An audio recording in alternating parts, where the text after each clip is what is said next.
Okay guys! Exciting! Grabe, ang dami nangyari ngayon, ano? But first, Everything Counts PH. Oo, Nandito okay. tayo ngayon sa WOFEX Oo. 2025. So kitang-kita natin dito na ang daming suppliers, bagong technology, machinery, and namamayagpag ang coffee industry. Oo, yung mga innovation, yun nga yung sinasabi nga natin, di ba?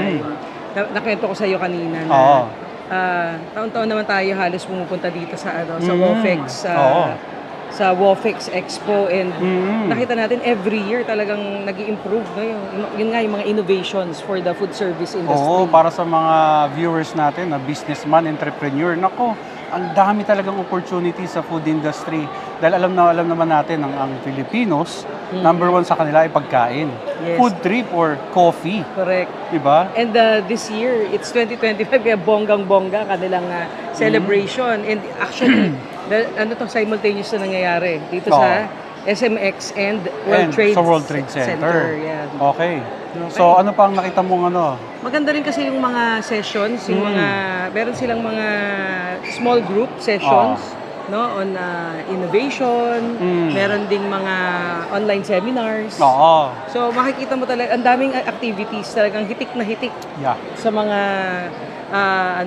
information. Oo, may mga mini talagang trainings May mga mini trainings sila doon. Correct. May breakout rooms. Oo, kung saan ina-explain nila yung industry, yung niche industry nila and how it works and how an entrepreneur can use that to their advantage. Correct. Kaya nga kanina experience natin talaga dikit talaga yung mga tao. Napakarami po talaga. Oo. And nakakatuwa, no, dahil talagang ang food service industry talagang this is one of the industries, no, or yung business sector na talagang nagpo-flourish, no? Yes. Kahit na Tsaka yung mga na-interview mo kanina, talagang very excited sila and sinasabi nga nila they're really looking forward to more businesses and more opportunities for our fellow Filipinos. Yes, especially yung itong nandito sa food service industry.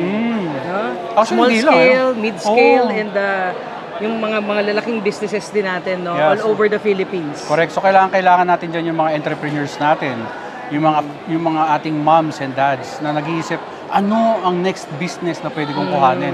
Well, you can talk to us about it. There's a lot of information and experience that we can provide to you. Diba? Ang maganda dyan is it's a win-win situation. Correct. Diba? Whenever we open a business, you open a business, then the business sector thrives on that.